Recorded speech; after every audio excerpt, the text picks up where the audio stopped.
हरे कृष्ण। अश्विन मास की शुक्ल पक्ष की एकादशी को पापांकुशा एकादशी कहते हैं। यह एकादशी पाप रूपी हाथी को महावत रूपी अंकुश से भेदने के कारण पापांकुशा एकादशी कहलाती है। इस दिन भगवान विष्णु की पूजा करनी चाहिए एवं ब्राह्मणों को भोजन कराकर दक्षिणा देकर विदा करना चाहिए। इस एकादशी का व्रत रखने से समस्त पापों का नाश हो जाता है। अब सुनिए पापांकुशा एकादशी की कथा। विंध्याचल पर्वत पर एक महाक्रूर बहेलिया रहता था, जिसका कर्म के अनुसार नाम भी कोदन था। उसने अपना समस्त जीवन सिंहा, लूटपाट, मिथ्या भाषण तथा शराब पीना व वैश्यागमन में ही बिता दिया। यमराज ने उसके अंतिम समय से एक दिन पूर्व अपने दूतों को उसे लाने हेतु भेजा। दूतों ने क्रोधन को बताया कि कल तुम्हारा अंतिम समय है, हम तुम्हें लेने आए हैं। मृत्यु के डर से क्रोधन अंगिरा ऋषि के आश्रम में पहुंचा। उसने ऋषि से अपनी रक्षा हेतु बहुत अनन्य विनय पूर्वक प्रार्थना की। ऋषि को उस पर दया आ गई। उन्होंने उसमें अश्विन शुक्ल पक्ष की एकादशी का व्रत तथा भगवान विष्णु के पूजन का विधान बताया। संयोग से उस दिन एकादशी ही थी। क्रोधन ने ऋषि द्वारा बताए अनुसार एकादशी का विधि विधान व्रत एवं पूजन किया। भगवान की कृपा से वह विष्णु लोक को गया। उधर यमदूत हाथ मलते रह गए। अब सुनिए पापांकुशा एकादशी की दूसरी कथा। पापांकुशा एकादशी व्रत की कथा स्वयं भगवान श्री कृष्ण ने युधिष्ठिर को सुनाई थी। एक बार युधिष्ठिर बोले, हे भगवान, अश्विन शुक्ल पक्ष की एकादशी का क्या नाम है? श्री कृष्ण बोले, हे राजेंद्र, इस एकादशी का महात्म्य मैं तुमसे कहता हूँ, उसे सुनो। यह पापों को दूर करने वाली श्रेष्ठ एकादशी पापांकुशा नाम से प्रसिद्ध है। इसमें मनुष्य को पद्य नाम का पूजन करना चाहिए। इंद्रियों को वश में करके बहुत समय तक तपस्या करने से जो फल मिलता है, वह फल गरुड़ ध्वज भगवान को नमस्कार करने से मिलता है। अज्ञान से बहुत पाप करने पर भी मनुष्य पाप नाशक भगवान को नमस्कार करके घोर नरक को नहीं जाते। जो मनुष्य प्रसंगवश एक एकादशी का भी व्रत कर लेता है, वह कठिन पाप करके भी यमलोक को नहीं जाता। हजारों अश्वमेघ और सैकड़ों राजसूय यज्ञ करने का फल इस एकादशी के उपवास के 16वें भाग के बराबर भी नहीं है। हे मनुजाधिप, जब तक मनुष्य पद्म नाम की एकादशी का उपवास नहीं करता, तब तक उसके शरीर में पाप रहते हैं। हे राजन, एकादशी स्वर्ग, मोक्ष, आरोग्य, सुंदर स्त्री और धन देने वाली है। एकादशी के समान पवित्र गंगा, गया, काशी, पुष्कर और कुरुक्षेत्र आदि तीर्थ भी नहीं है। एकादशी का उपवास करके रात्रि में जागरण करके बिना परिश्रम विष्णु पद को प्राप्त हो जाता है। हे राजेंद्र, इसका उपवास करने से मनुष्य 10 पीढ़ी माता की, 10 पीढ़ी पितृकुल की, 10 पीढ़ी स्त्री के कुल का उद्धार कर देता है। वे मनुष्य दिव्य शरीर और 4 भुजा धारण करके माला और पीतांबर पहनकर गरुड़ पर बैठकर स्वर्ग को जाते हैं। हे नृपोत्तम, बालकपन, बुढ़ापा अथवा युवावस्था में इसका व्रत करके पापी आदमी भी दुर्गति को प्राप्त नहीं होता। अश्विन शुक्ल पक्ष में पापांकुशा का उपवास करके मनुष्य सब पापों से छूटकर विष्णु लोक को ही जाता है। ऐसा करने से सब रोगों से छूटकर सुंदर रूपवान, बुद्धिमान, भाग्यशाली, सुरीले कंठ वाला पंडित होता है।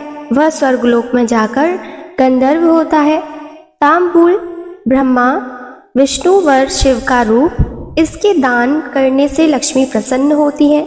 सुपारी में ब्रह्मा, पान के पत्ते में विष्णु निवास करते हैं, चूने में साक्षात शिवजी रहते हैं। इसके दान से ब्रह्मादि देवता मुझको पूर्ण लक्ष्मी दे और मेरे भाग्य में संपत्ति बढ़े, ऐसी प्रार्थना करें।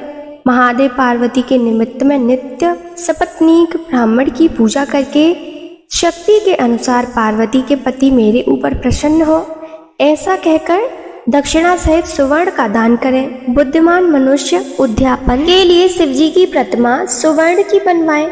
गौ और बैल को 550 से पूजा करके जो मिष्टान भोजन कराए, उस व्रत के प्रभाव से सुंदर भाग्य, पूर्ण आयु, संतान, अक्षय संपत्ति और सुंदर यश होता है।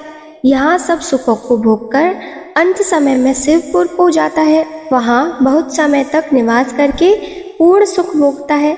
शेष पुण्य से मनुष्य लोक में आकर राजा होता है। जो आलस्य रहित होकर चतुर्मास फल का दान करता है उसके सब मनोरथ पूर्ण होते हैं और अक्षय संतान मिलती है। फल दान के प्रभाव से वह नंदन वन में आनंद करता है। पुष्प दान के नियम में जो सुवर्ण के पुष्प देता है वह पूर्ण भाग्यशाली होकर गंधर्व पद को प्राप्त होता है।